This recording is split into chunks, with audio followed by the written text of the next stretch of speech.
Okay, so right now it's the beginning of a new semester at college, and I wanted to make a video about planning your practice sessions. And what got me thinking to do this was when I rewrote my little college lesson syllabus. It's just a one-page job, and I'm going to put it below this video if you're seeing it on my website. I mentioned that it's just one page because it doesn't list the whole selection of solos that you might play in every year of a college education that you'll find in some teachers' syllabi. I teach adjunctly at a couple of colleges and have all range of students. So I have this little one-page job that I'd recommend you print out and look over, whether you're in college or not. If you're a serious music student, it will give you some things to think about. So when it comes to walking into the practice room, there's some bases that you know you want to cover. I like to start with a breathing moment or exercise for my students, whether they play valves, just blowing air through the horn and moving some valves, or trombone, making the slide down and up a couple of times, 3, 4, 5 if you can, with air rushing through the horn. Or a quick breath like this. You could do a few of those just to really feel that air passing over the lips, and then we're good to go. The first thing we start with is warm up and technique. So for me, that's starting with something slow, long tones or lip slurs after I've done a little bit of breathing, and that gets me warmed up, and I blend that in with something called my technique session, I guess, after I've warmed up for a few minutes. And if I'm going to have 2 practice sessions a day, that warm-up or technique area of your practice could be, say 20 minutes in the first session, 20 minutes in the second session of your day. Or you could do it all just at the beginning and go according to the rest of this plan throughout your practice day. So what you do in your warm-up and technique plan is partly addressed in my book, and you have to decide what to play. And here I've done some of that in a chapter called Strategic Practicing. You have to ask yourself, what do I think a good musician needs to be able to do so I can work on those skills a little bit every day? And there's really everything you can think of: range, endurance, musicality, tone quality, articulations, intonation, which I like to do with a CD. The intonation repair tool is the one that I like, but some form of playing with a drone or recorded material that is good on pitch. So that's for intonation. But there's every category you could think of: dynamics, vibrato, multiple tonguing. I think sight reading should be included in daily practice. As a professional now, I'll tell you it's a really big part of the job. And I wish that when I was younger, some people had turned me on to doing like at least 1 earpiece a day.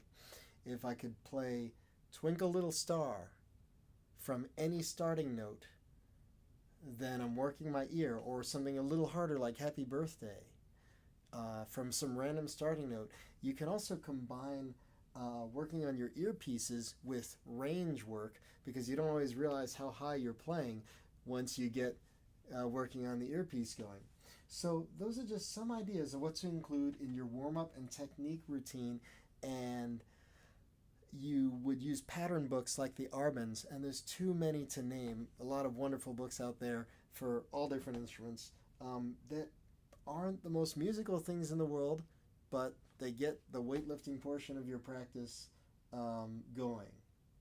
So then we have these other categories of things you want to cover.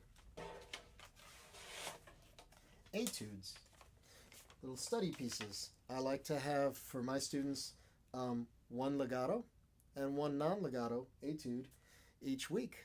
And you want to prepare those to the best of your ability and bring them back to each next lesson. Then you might have a solo in this semester, a recital required in the semester that you're studying at college, somewhere, say, in that 15 weeks.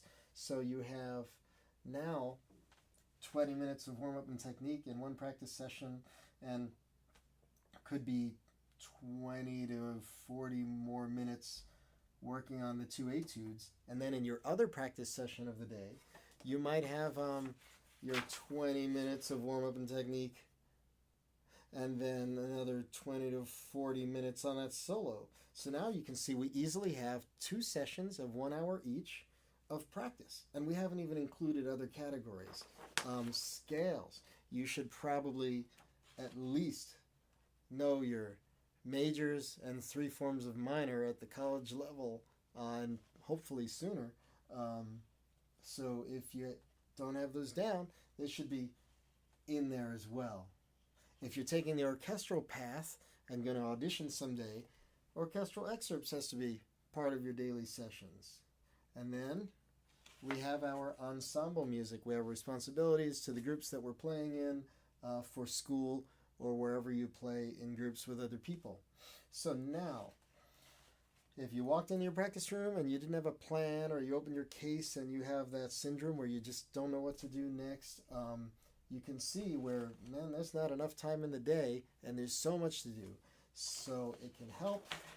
And in a smaller version of this, I will write this into my students' notebooks and make a plan with them at the beginning of each semester that includes this information on the front page, so they can just open it up and get right to work. So here's some other notes. If jazz is part of your life, you want to work on the improvisation every day.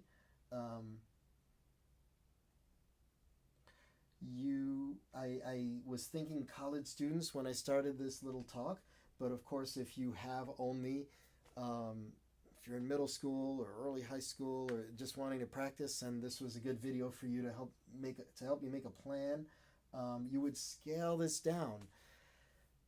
10 minutes of warming up, 2 scales a day or 4 scales a day, and scaling down everything I talked about today into a nice 30-minute session. So I give my students, and I'll give to you, a little sheet called How to Practice. And it has some other ideas and things to think about there, and I'll put it in a PDF below this video if you're seeing it on a website. And on the other side, it has how to take lessons and get the most from them. And I'll give you that PDF as well, and say a final word about what my approach to lessons was. I would try to prepare each week in a way that made the teacher have nothing to say because I was completely prepared. Now, that almost never happened, but that was exactly the idea. So I would be prepared to the best of my ability for each lesson, and then any information they gave me was new. It was building on what I learned, so that I wasn't paying them to tell me something I already knew. And I find myself saying this to students sometimes, where it's like, well, if you played in the wrong key, that's written down on there on the music. At least do that minimum.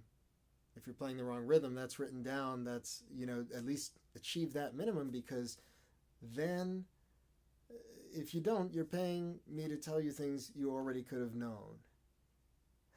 And what you should want from your teacher is their new ideas on phrasing, on musicality, getting to talk about the stuff that makes this exciting for us.